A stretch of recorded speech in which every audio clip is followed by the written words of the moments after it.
7장 18절에서 23절 말씀 한 절씩 교독해서 읽고 듣도록 하겠습니다. 18절에서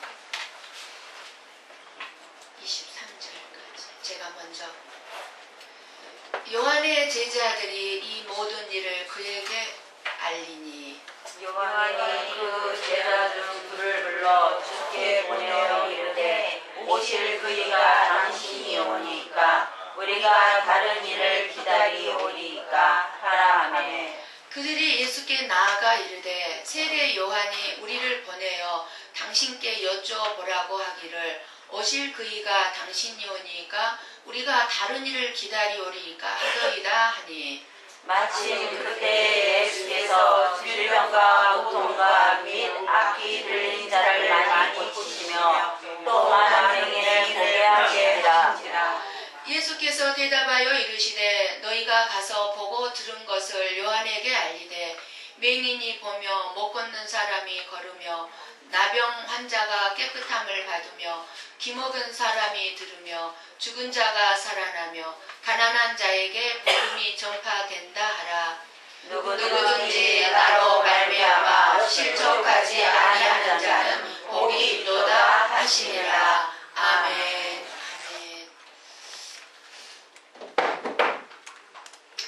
이 시간에 하나님이 찾으시는 사람이 있습니다. 바로 하나님이 찾으시는 한 사람, 그 한 사람이 저와 여러분이 줄 믿습니다. 저와 여러분, 우리 인간은요 동물과 다릅니다. 동물과 다르게 영혼, 육을 가진 영적인 존재입니다.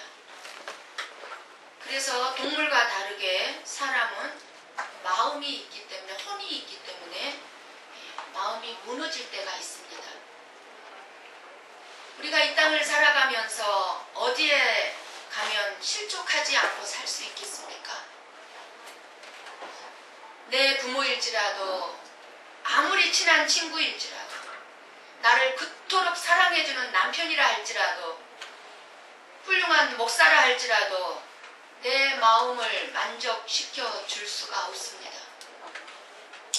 사람은 누구나 완전한 사람이 없기 때문에요.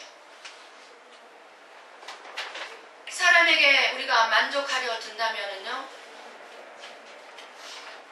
이 사람을 만나든지 저 사람을 만나든지 실족하게 되고요. 우리가 평생 살아가는 동안 상처만 받게 됩니다.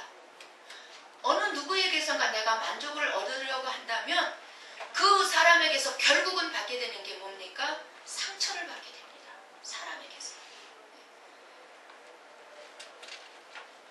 그리고 반대로 나 또한 다른 사람에게 끝까지 만족을 시켜줄 수가 없습니다.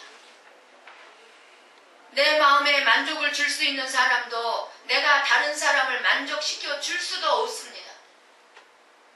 그런데 우리는 이것을 알면서도 우리는 부모 때문에, 남편 때문에, 친구 때문에, 성도 때문에 실망하고 실족하게 됩니다. 어느 누가 할 것도 없이 이 세상에는 실망하고 실족할 일들이 너무나 많이 있는 것 같습니다. 중요한 것은 무엇입니까? 내가 실족하지 말아야 되겠다. 내가 실족하지 말아야 되겠다. 더욱더 예수님 때문에 실족하지 말아야 되겠구나. 더욱더 교회 때문에만큼은 내가 실족하지 말아야 되겠구나. 많은 시험을 이겨낼 때에 그분은 하나님 앞에 더 하나님이 찾으시는 한 사람일 것이고 하나님 앞에 쓰임받게 될 것이고 그분 자신은 복의 존재가 된 줄 믿습니다. 저와 여러분이 믿음 생활을 해나가면서 사람 때문에 실족하는 일만 있는 것이 아니죠. 우리 마음 안에 수많은 의문이 우리를 실족시키고 있습니다. 사람이 나를 실족시키기도 하지만 내 자신이 실족하는 거죠. 상대방이 나를 실족시키는 게 아니라 내 자신이 실족시키는데요.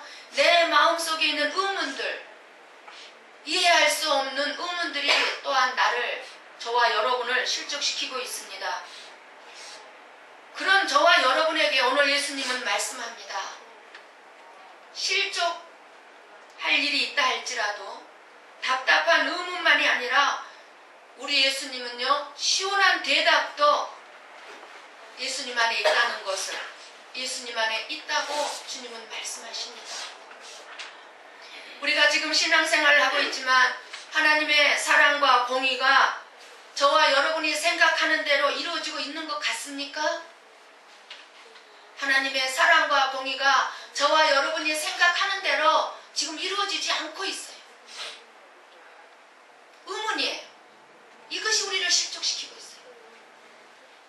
오늘 말씀의 세례 요한이 어떤 사람입니까?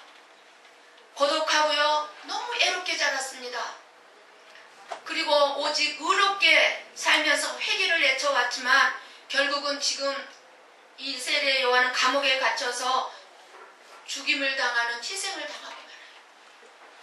세례 요한은 예수님보다 6개월 먼저 태어나셔서 예수님께서 오시는 길을 예비하기 위하여서 준비했습니다. 그 사명을 가지고 광야에서 살면서 회개하라고 외쳤고, 그리고 예수님께 세례를 베푸셨고, 예수님에 대해서 증거를 하셨고, 자기 제자들이 예수님의 제자가 되도록 보냈습니다. 이렇게 예수님을 믿던 세례 요한이, 회개를 외치던 이 세례 요한이 지금 옥에 갇혀 있습니다. 왜 세례 요한이 감옥에 갇혀 있습니까? 누가복음 3장 7절에서 20절이 잘 나와 있습니다. 헤롯 왕에게 이 헤롯 왕이 동생의 아내였던 헤로디아와 불륜 관계를 맺었어요. 그래서 이 세례 요한이 가서 헤롯 왕에게 책망을 했어요. 질책을 했습니다. 죄를 졌다고, 회개하라고. 그랬더니 이 헤롯이 세례 요한을 옥에 가둬버렸어요. 아무 죄도 없이 회개하라고 외쳤던 이 세례 요한을 갖다가 억울하게 감옥에 갇혀서 지금 이 세례 요한은 예수님의 소문을 듣고 있습니다. 예수님에 대한 소문을 들으면 들을수록 이 세례 요한은 오히려 의문이 드는 거예요. 이 예수님이 과연 내가 말했던, 내가 증거한 그 메시아, 구세주가 맞는가? 의문을 들어요. 도대체 저 예수가 어떤 사람일까 하는 정도의 그런 정도의 의문이 아니라 영원한 생명의 근원적인 문제에 대한 의문이 드는 거예요.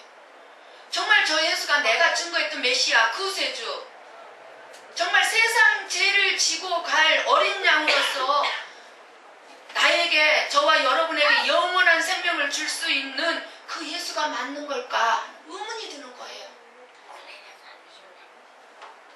세례 요한의 갈등과 의문을 이해할 수가 있습니다. 메시아의 길을 예비하는 자로 자기 자신을 광야에 예치는 자의 소리라고 했던 이 세례 요한은요, 이스라엘 백성들에게 외쳤어요. 임박한 진노와 심판을 선포했습니다. 세례 요한은요, 제사함을 얻게 하는 회개의 세례를 전파하고 회개의 세례를 주면서 뭐라고 그랬습니까? 알곡은 모아 곳간에 들이고 쭉정이는 꺼지지 않는 불에 태워버릴 심판의 메시아, 바로 예수님을 소개했어요. 예수님을 소개할 때 예수님 어떤 분이라고요? 알곡과 쭉정이를 구별해서 심판하실 것이다 라고 증거했단 말입니다. 그러면서 이 세례 요한이 전한 메시지가 뭐였습니까? 설교가 뭐였습니까? 바로 저 예수님은 도끼를 들어서 나무 뿌리를 찍어 내려버리듯이 그렇게 이 세상의 악을 없앨 것이다 라고 설교를 했단 말이에요.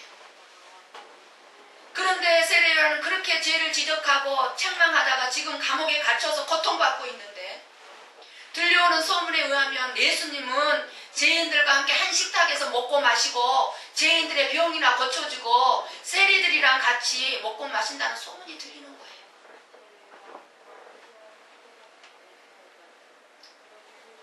소문이란 한 사람의 입만 건너서 들려지게 되면 어떻게 됩니까? 그 의미가 좀 변질이 되죠? 말한 사람의 그 본인의 의미가 변질이 돼서 전달이 되게끔 돼 있습니다. 소문은. 그러니 이 소문이 감옥에 갇혀 있는 세례 요한의 귀에까지 들렸을 때는 어떤 내용으로 들렸을까요? 아마 왜곡되고 부풀려서 들려졌겠죠. 분명히 바리새인들도 세례 요한의 제자들이 있었기 때문에 자기들의 생각대로 예수님의 행동에 대해서 세례 요한에 전했을 거예요. 자기 생각을 가미해서 예수님의 행동을 보고.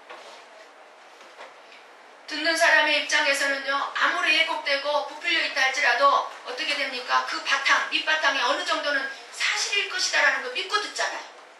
아, 이 말은 좀 부풀려서 나에게 전해줄 수 있어. 우리도 그런 정도는 지혜가 있죠. 근데 밑바탕은 어때요? 사실인 부분도 있을 거야 라고 듣잖아요. 그러니까 감옥에 갇혀있는 세례 요한의 갈등과 의문에 빠질 수밖에 없었어요.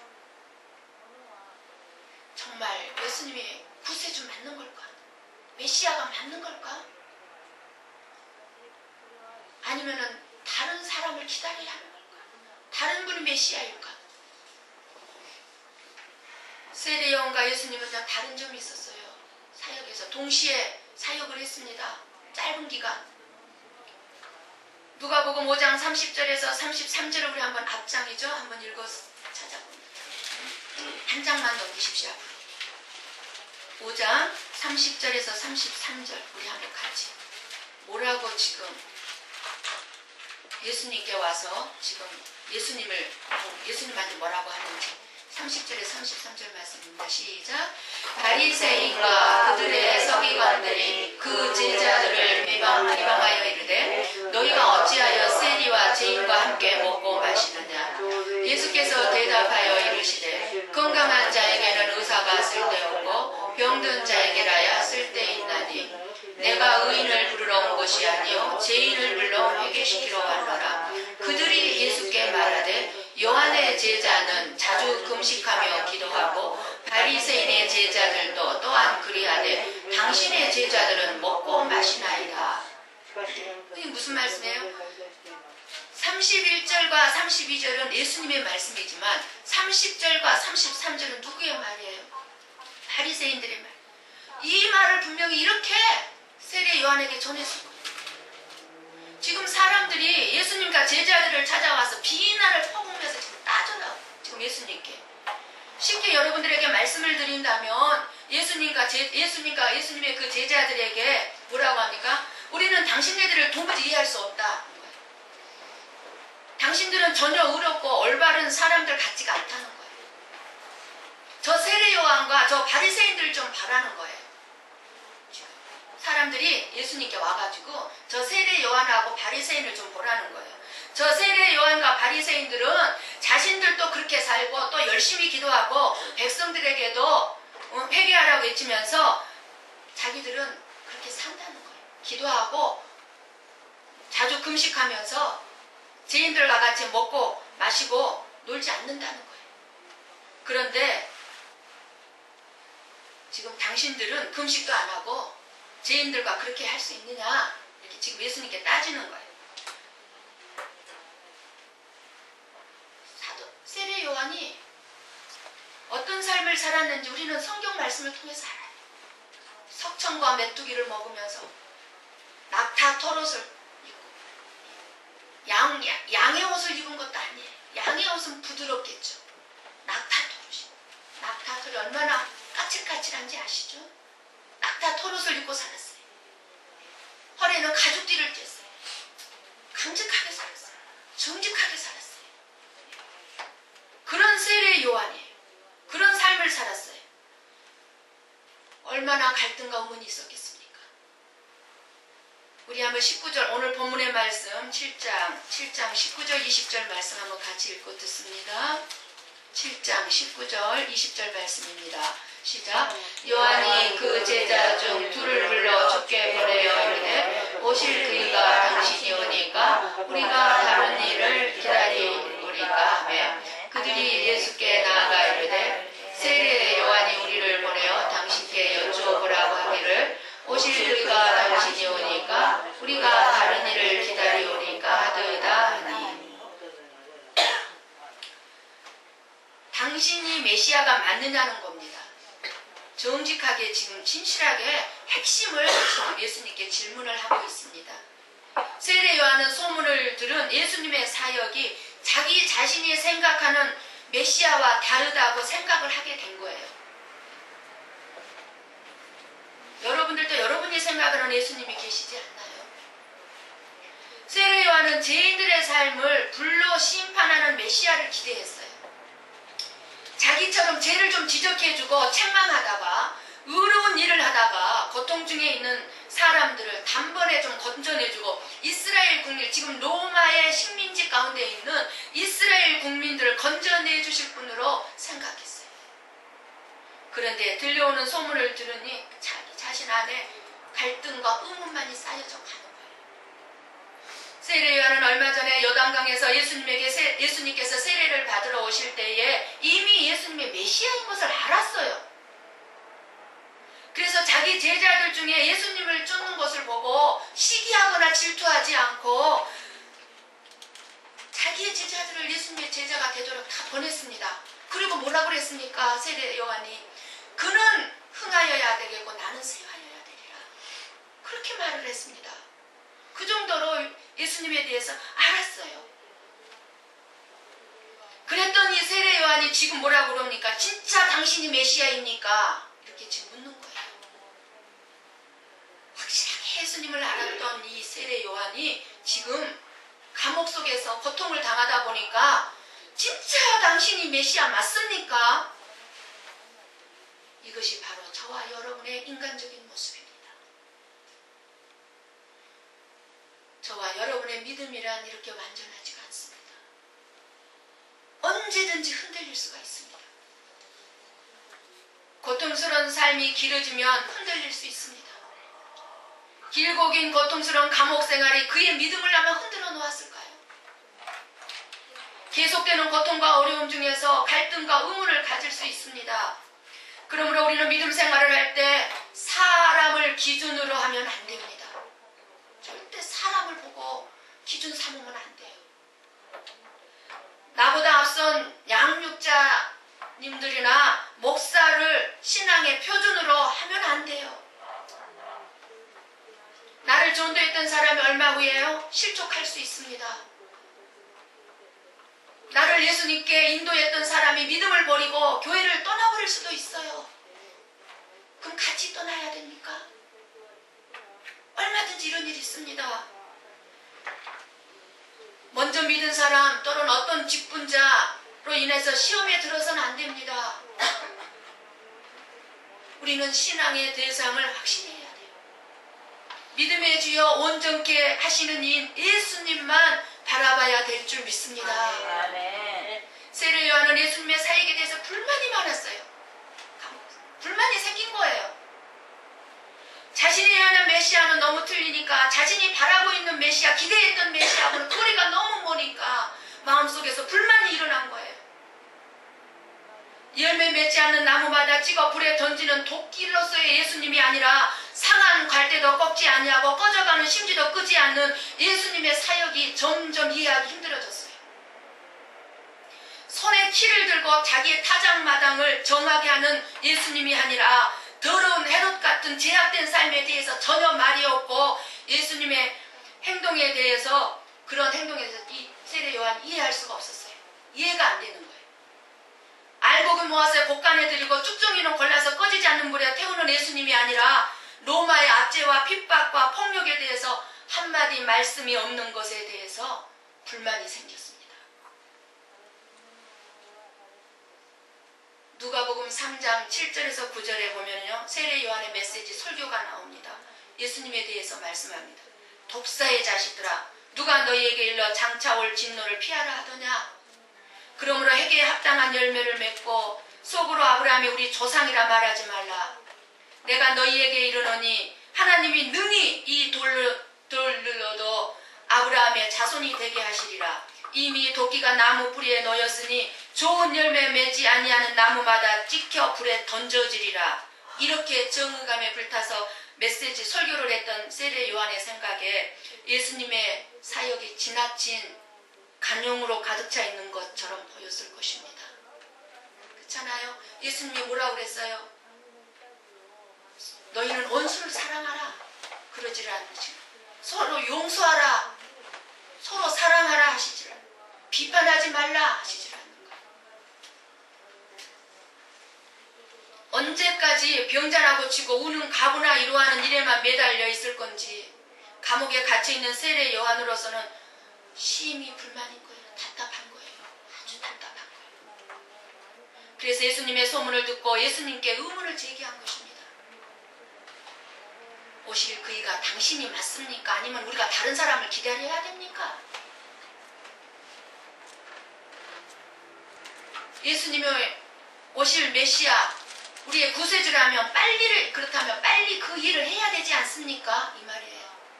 지금 세례 요한의 질문은요. 예수님 당신이 구세주 맞다면 구세주로서의 빨리 내가 외쳤던 그 일을 해야 되지 않습니까? 이 질문이에요 지금. 명령 한마디면 억울하게 감옥에 갇혀있는 나를 언제까지 이곳에 두시겠습니까? 우리 생각이라면 아마 우리 같다면 이런 마음도 가졌겠죠. 세례 요한은 이런 마음은 안 가졌을지 모르지만 안 그래요 우리가 지금 그러고 있지 않습니까?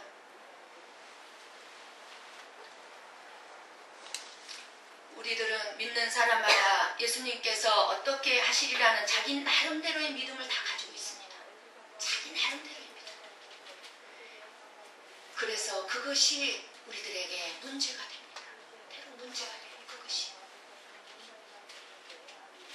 거기서 우리 믿는 저와 여러분들에게 많은 문제가 발생하고 있는 것입니다.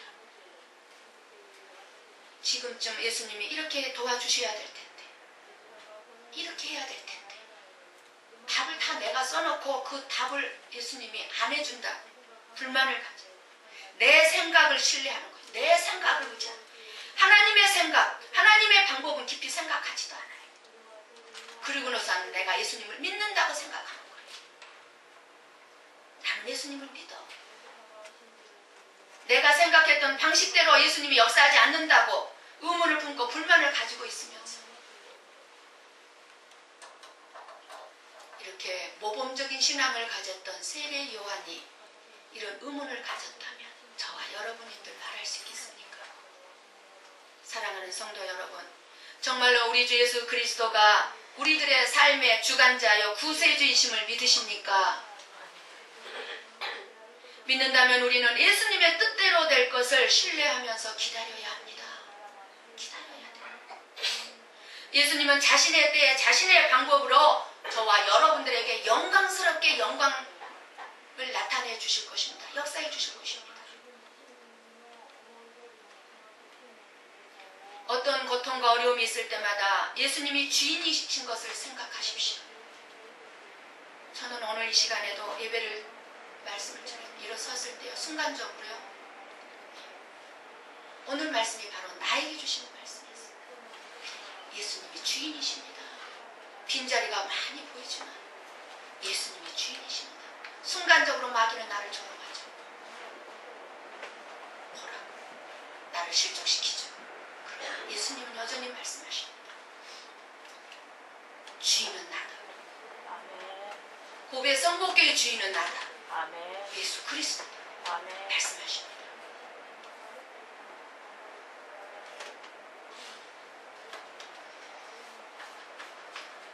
저와 여러분이 예수님이 우리의 인생의 주인 되시고 우리 교회의 주인 되심을 인정하지 않는다면 우리 신앙생활을 한다고 하지만 불만과 갈등, 의문 가운데 빠져서 우리는 실족할 수밖에 없을 것입니다.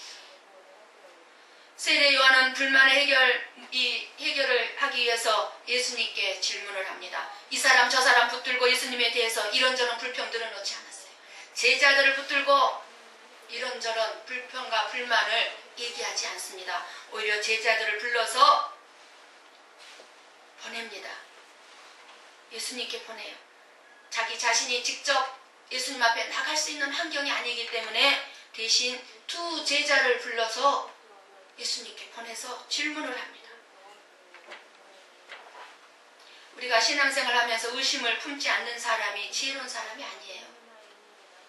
의문점을 가지고 예수님께 나오는 사람이 지혜로운 사람이에요. 불만이 있으면 불만을 가지고 예수님께 나와서 직접 해결하는 사람이 지혜로운 사람이에요. 세례 요한을 통해서 우리는 배울 수가 있습니다. 우리가 의문을 갖지 않고 신앙생활 한다고 자랑할 것이 아니라 아무리 신앙 수준이 높은 권사님이요, 집사님이요, 양육자요, 목사라 할지라도 의문이 있어야 정상인 것입니다. 저 또한 끊임없이 의문이 있어요. 왜요? 기도하기 때문에. 기도대로 안 이루어지니까 당장. 왜일까? 왜 그럴까? 무엇일까? 원인이. 의문이에요. 그래서 오늘 또 그 의문을 가진 우리들에게, 저와 여러분에게 해결자이신 우리 주 예수 그리스도께서 우리와 함께하고 계시는 줄 믿습니다. 예수님만이 우리 의문에 대답을 해주실 수 있는 유일한 분이십니다. 한번 21절, 22절을 함께 읽고 듣습니다. 21절, 22절 말씀입니다.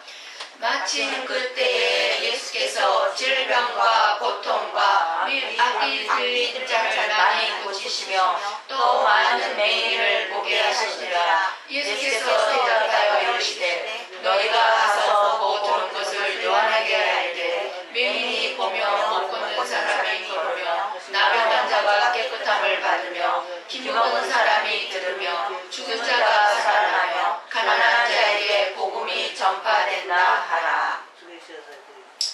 예수님은요, 세례 요한의 질문의 핵심을 깨트려 보셨어요. 그래서 가서 전하라는 거예요. 예수님께서 질병과 고통과 및 악기 들린 자를 많이 고치고 많은 소경을 보게 하셨다.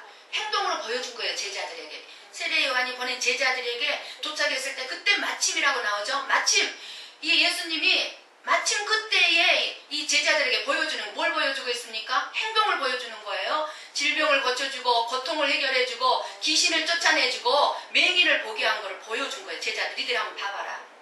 내가 누군가 봐라. 그리고 그것을 보게 한 것을 전하라는 거예요. 말로 뭐라고 내가 정말 그 세례 요한의 핵심이 줄은 내가 메시아 맞다 이렇게 정답을 얘기해 주신 게 아니고 행동을 보여주는 거예요. 이렇게 본 거, 네가 본 거 요한에게 가서 한번 전해라. 그래요. 우리는 말로 설명하는 것보다 우리의 삶의 행동이 보여주는 것이 더 확실한 줄 믿습니다. 그래요. 말이 사람을 변화시키지 않습니다. 우리의 잔소리가 우리의 자녀를 변화시키지 않아요.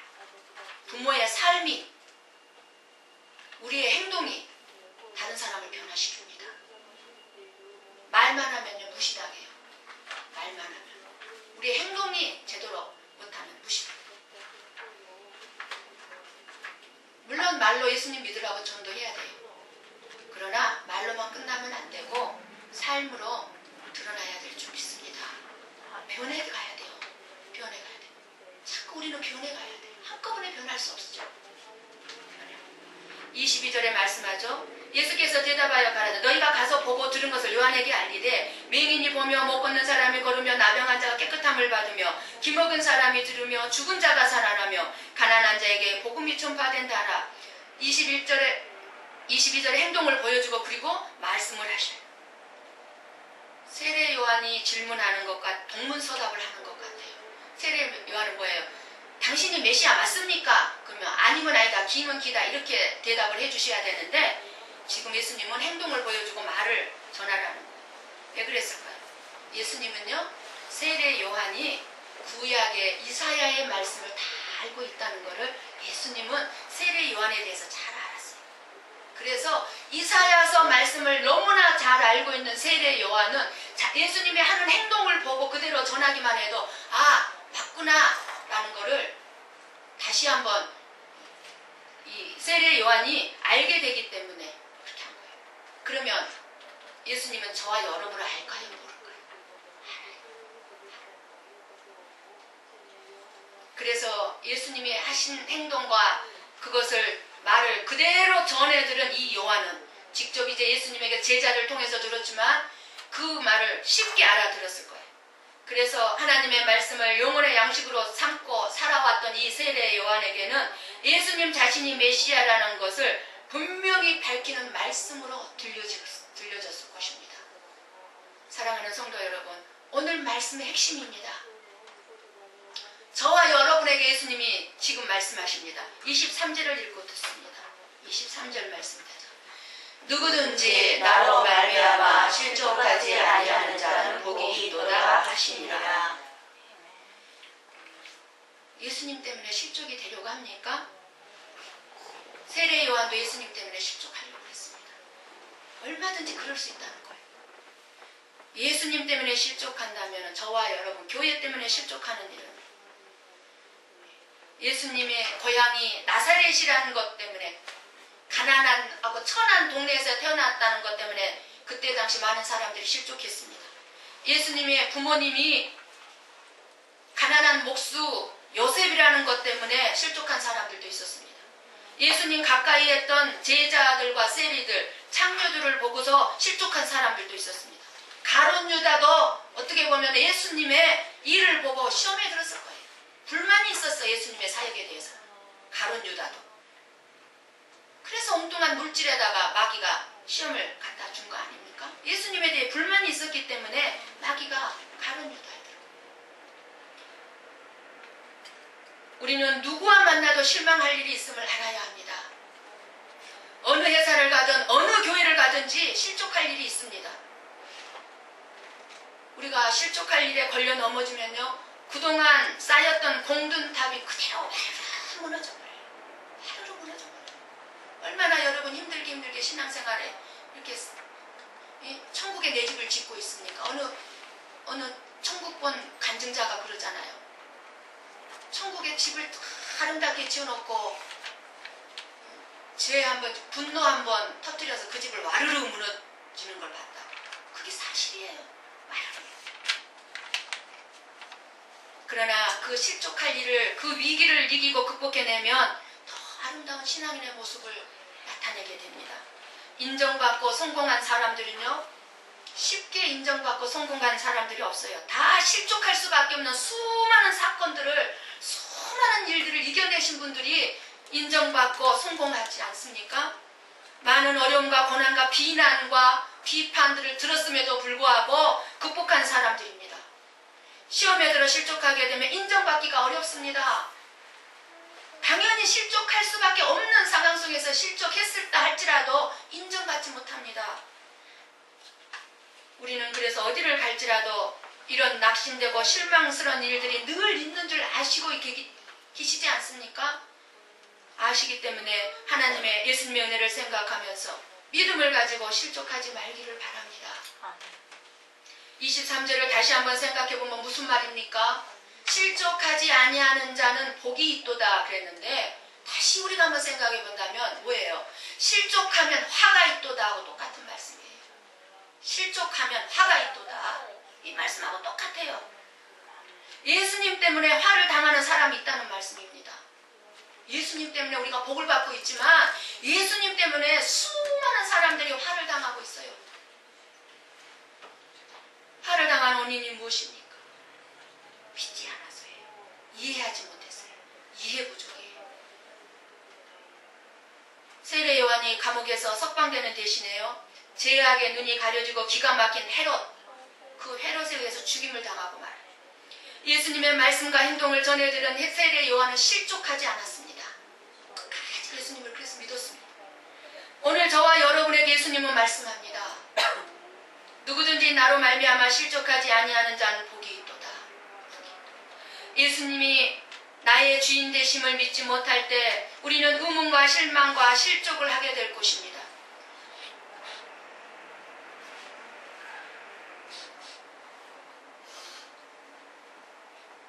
열심히 예수님을 믿으며 살아가는데도 고통과 어려움에 멈추질 않는데, 예수님도 믿지 않으면서 악하게 사는 사람들이 편안하게 사는 그 사실이 여러분을 하여금 실족하게 만듭니까?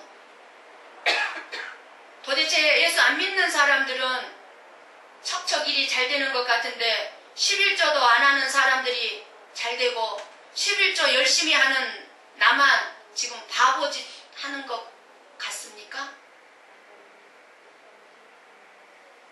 잘 믿든지 못 믿든지 그래도 믿음으로 살려고 발버둥 치는 나는 도대체 왜 이 모양일까? 하는 생각으로 실족하려고 합니까? 같은 교회를 다니고 있는데 한 번도 기도회 때마다 나와서 울고불고 기도하지도 않는 사람이 많은데 나는 기도회 때마다 나와서 울고불고 기도하는데도 하나님은 나는 왜 이 지경인가 하고 의문을 갖고 있습니까? 저 못된 헤롯 같은 저 성도 저 집사는 온갖 죄를 짓고 사는 저 사람은 왜 가만히 놔두고 있는지 그 이유를 알 수가 없어서 실족하려고 합니까? 하나님의 나라는 저와 여러분의 생각대로 나타나지 않습니다. 하나님께서 왜 그러시는지 때로는 답답한 가슴을 안고 참으로 밤을 우리가 새하얗게 지새기도 하지만 그냥 우리는 예수님을 믿어드리면 됩니다. 그냥 믿어드리면 돼요. 예수님은 우리를 사랑하시는 분이라는 것, 그리고 우리의 모든 것을 아시는 분이라는 것, 우리의 가장 좋은 것이 무엇인지를 아시는 분이라는 것, 무엇보다 그것을 행하실 수 있는 분은 천능하신 예수님이라는 것.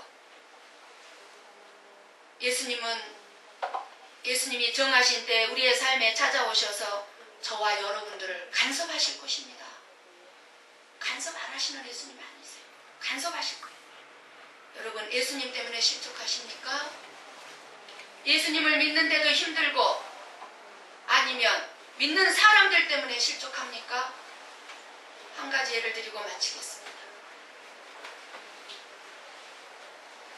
벤처 기업을 잘 해나가던, 잘 하시던, 사업하셨던 어느 집사님이 갑자기 회사가 부도가 나서 망해버렸는데 거기다가 몸에 병까지 들어버렸습니다.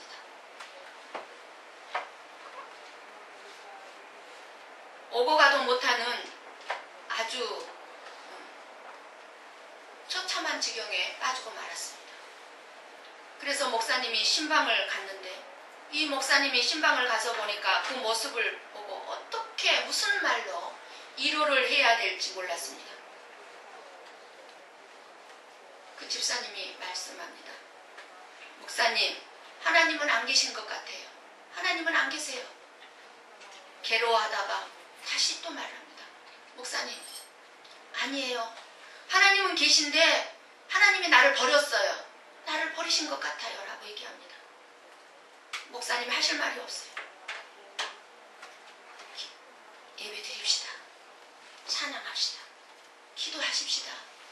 그리고 말씀을 전합니다. 예배를 드리고 나서 이 집사님 주저앉아 어린 아기처럼 엉엉 통곡하면서 우는데 회개합니다. 회개하면서 통곡을 하는 거예요. 그리고 그 집사님이 충격적인 말을 합니다. 목사님, 하나님은 계십니다. 하나님이 계시기 때문에 내 사업이 망했습니다. 하나님이 계신 증거가 바로 이것입니다. 하나님이 나를 버리신 것이 아니기 때문에 내 사업이 망했습니다. 만약 내 사업이 망하지 않았다면 저는 내 영과 육이 영영 망할 뻔했습니다. 얼마나 다행인지 모르겠습니다, 목사님. 비록 사업도 망했고 내 몸도 병들었지만 내 영혼이 이렇게 구원받을 수 있으니 분명히 하나님이 나를 사랑하신다는 증거입니다. 맞습니다. 사랑하는 성도 여러분, 얼마나 하나님을 감동시키는 고백입니까? 하나님은 이런 한 사람을 지금 찾고 계십니다. 저와 여러분이 이런 한 사람이기를 원합니다. 여러분의 삶 속에 왜 고통이 있습니까? 왜 아픔이 있습니까? 왜 재난이 있고 가뭄이 있고 이 일본 땅에 왜 쓰나미가 있고 홍수가 있습니까? 지금 왜 이 세계적으로, 가정적으로, 우리 교회적으로, 개인적으로 왜 이렇게 고통스러운 일들이 꼬리를 물고 일어납니까? 의문이 들지 않습니까? 실족할 것 같지 않습니까? 정말 하나님 안 계십니까? 우리는 분명히 알아야 합니다. 우리를 하나님이 사랑하고 계신다는 증거입니다. 오늘 또 말씀을 전해주시고 계십니다. 계속해서 우리들에게 깨우침을 주시고 계십니다. 들을 귀 있는 자는 들을지어다 말씀합니다. 예수님 때문에 여러분 실족하실 것 같습니까? 여러분 때문에 예수님이 행복해 하시기를 원합니다. 기도하십시다.